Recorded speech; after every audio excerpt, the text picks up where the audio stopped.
All right. Welcome to my off season, guys. And before I get into this series, I wanted to just take a moment to say thank you to all you guys that have supported me with the last prep, as well as all the years that you guys have followed me. So I really do appreciate the support, especially with the announcement that I stopped my contest prep. I got a lot of support, a lot of great comments. Some nice words. So again, I just want to give a heartfelt thank you to you guys. And even though it was a very difficult decision to make to stop that contest prep, because a part of me did feel like I was quitting, it was definitely the best decision, and I think it was an even better decision putting myself out there, because I really thought hard about whether I wanted to make that video and put myself out there, because I was in a pretty vulnerable position. But I'm glad I did, because again, I got a lot of support, but I also feel like that I've helped a lot of people by putting myself out there. And I think, for me personally in my journey, I think, I've gotten a lot out of, getting on stage and competing. And, I've got a lot out of being on stage, being successful and all that, and going through the process. Like, I got a lot out of the process, no doubt. But I think, what I'm really proud of is the fact that since 2009 I've put myself out there in trying to help people through my experiences, and I think that, to me, I think when all's said and done, like when I'm just done, I'm in the I'm no longer capable of lifting weights, and I'm sitting there on the front porch in my rocker, talking to my grandkids. That is the one thing that I'm probably going to be the most proud of, is just, how I went about my journey and how I tried to share it so I can, basically try to help people. But anyways, I just wanted to say that. I wanted to say thank you. And I know there was a couple of you that, felt a little bit sad that I had to stop the prep, sad for me. And I just want to say, please don't be sad for me. When I look and take, like, if I take a step back, and look at the big picture, sure, yeah, I had to stop one or two contest preps. It sucks. Yes, it does. But when I take that big step back and I look at everything as a whole, like I look at the first time that I touched a weight back in 8th grade in 1986 to where I'm at now, 32 years later, I've only had one major injury the entire time. So I've had a very consistent and successful career inside the gym. And as far as competitiveness, as far as getting on stage, first time back in 1993, and getting on stage over 30 times, winning a couple of pro cards, competing in a bunch of pro shows, and winning a pro show and placing top 4 at Worlds. I've had a very successful career on stage, and not to mention, I am part of an amazing coaching team, part of a team that really and truly does love the sport of natural bodybuilding and really wants to see it grow and thrive. So it's just been, so awesome to be a part of this successful team. And if I take an even further step back and look at an even greater perspective, or even a much better lens, I have a beautiful family. I mean, I love my wife. I love my kids. I have an amazing family. And, with that said, there's nothing for me to feel sad about. I am, like, as a whole, a very happy human being. So please, again, I know you guys meant well by it, but please don't be sad. There's a lot more greater things, a lot more important things in life besides, trying to get your muscles big and to eliminate all your body fat, or as much body fat as possible. So I just wanted to throw that out there. But yeah, let's get to the off season now. So let's get back to bodybuilding, right? So The goal of this off season, of course, is to get more muscle and to get stronger. Those are my goals. And I think even at the age of soon to be 47, next month I'll be 47, I still feel like I can improve. Of course, I can improve, like get leaner. You can improve that way. But as far as gaining lean muscle, I mean, a lot of people would say, "Hey, Jeff, you're going to be 47. You've been training 32 years. How much more muscle do you think you're going to get?"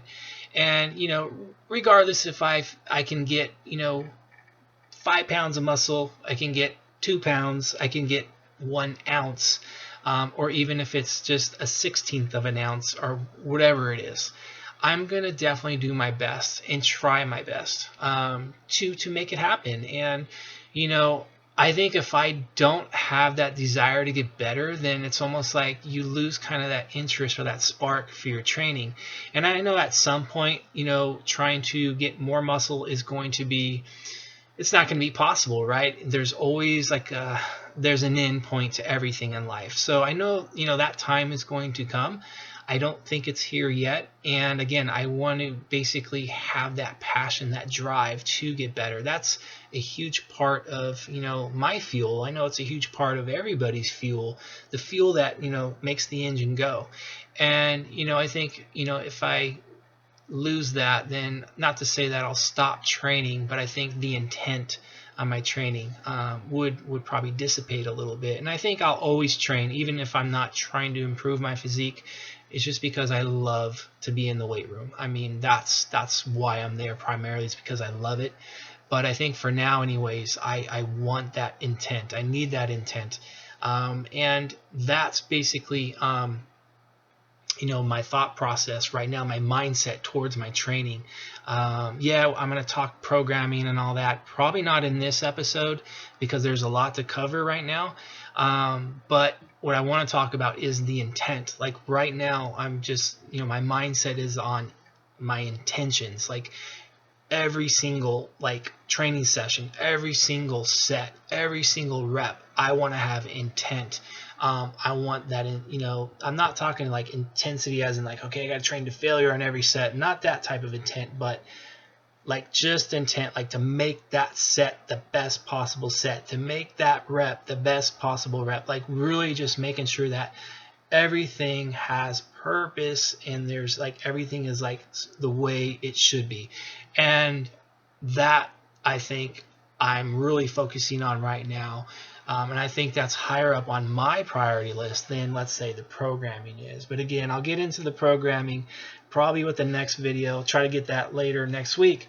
But that's kind of where I'm at right now. That's my focus. I'm very, very motivated, this is a weird feeling for me because for me, motivation, it comes and goes. I know that. And commitment is really that engine that keeps everything running. Like you're going to be motivated at times, but other times you're not going to be motivated, but it's commitment that kind of keeps you going. But right now I can say that my motivation is really high. And I think a part of the reason why it's high like this, haven't been this motivated in a while. I think it's just because of, trying to diet and get on a bodybuilding stage the last 2 years. That deficit really kicked my ass. And of course, my motivation kind of just took a hit just because you're feeling, you're not feeling your normal self when you're in a deficit. So it's an exciting time for me right now. I almost feel like I'm a kid again. I almost feel like that 14-year-old kid who wants to get in there and try to get his bench press to 200 pounds, So that's exciting to me to kind of have that fire going again. And I know it's probably not going to always be blazing like this, but right now it's really nice to have that fire. But yeah, let's talk about the goal. Of course I told you the goal is gain muscle, but I'm talking the goal of transitioning from my prep to the off season. Because I know some people, hey, should you reverse diet? Should you do a recovery diet? And then, where's your mindset around all that? So for me, if we take context into consideration, from the middle of 2016 to almost, basically the beginning of April of 2018, I was basically chasing aesthetics, and I was in a deficit for the majority of the time. I would say out of those close to 2 years, I was in a deficit probably 75% of the time. So that's a long time to be in a deficit and, to be in a very lean state for quite a while. Basically, I was physically, mentally, and emotionally pretty beat up. So to me, a reverse diet does not make sense at all. Like to try to slowly transition, and walk your calories up so you can basically try to maintain a lean physique. To me, that doesn't make any sense. To me, it's not conducive towards my goal. And of course, my goal is to put more muscle on and to get stronger. So if I'm, at the tail end of that prep, I was eating about 2,000 calories a day on my low macro days, to say, okay, we're just going to, slowly start walking calories up, and to minimize body fat gain, then, I'm just going to prolong, that state I was in, basically being beat up. So it just made sense for me to just tell myself, hey, aesthetics is not a priority anymore. And I could care less, if I put body weight on. I actually wanted to put body weight on, and I'm still trying to put body weight on, because I know, just giving myself plenty of food, eliminating cardio, is going to bring me, and gaining body fat is going to put me in a very good environment to work towards my goals. And that's basically what I did. So, like I said, at the end of the prep, I was right around 2,000 calories. Cardio, it was like anywhere between 4 to 6 days a week of light intensity cardio.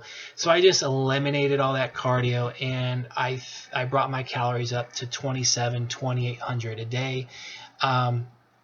And within the first 2 weeks, I put about 3 or 4 pounds on. So it doesn't seem like a lot, but those 3 or 4 pounds were like huge. Like I noticed a big difference as far as my energy levels, my overall well-being, leverages in the gym, just in general, I just felt so much better. And since then, I've put on another like 5 or 6. So I'm actually about 184, 185. So I'm about 9 or 10 pounds heavier now than I was 4 weeks ago at the end of that prep. So anyways, got my weight back up, 8 to 10 pounds heavier than I was. So that's feeling, I feel so much better. Of course, I look softer, but again, I am very content with that. Like that's not even bothering me. And I know for a lot of, preppers coming off of like a prep, they're really just like so fixated on not gaining weight, or they're worried because they no longer can see their abs as much. They're so fixated on the aesthetics because, through the entire prep, that's what they're hyper focused on. And so it's hard to mentally kind of go away from that. But, I've been doing this for so long now that, back in the day, I can say this, back in the day, like when I was competing in the early to mid 90s, late 90s, like I remember like, when prep was over, it's like, okay, it's time to get big again. Like it's time to get strong and big again and make gains. So that mindset I used to have back in the day. And then, as the 2000s approached, late 2000s, like, 2000, I would say late 2000s because we're not that deep in 2000, but I mean, like 2008, 2010, 2012, there's so much emphasis on reverse dieting, walking things up slow, staying leaner in the off season and all that. So the mindset started to shift, but here we are again. I think, we're encouraging people to, hey, we need to gain weight to put ourselves in a much more conducive environment towards, making gains and improving for the future. And not to say that I'm trying to purposely get, out of shape. Like I don't want to gain an excessive amount of weight. But I think, for me personally, Keeping things, probably, anywhere between 15 to 20 pounds over my stage weight at this point in my career makes a lot of sense versus letting it go up to, let's say, 30 pounds over, which, that's been kind of where my past history has been with my off-season weight. So what I'll probably do with the next video is go over my training a little bit more in depth. But yeah, we'll leave it there. So hopefully you guys enjoyed this one. Again, thank you guys for all the support. Thanks for following along, and glad to have you.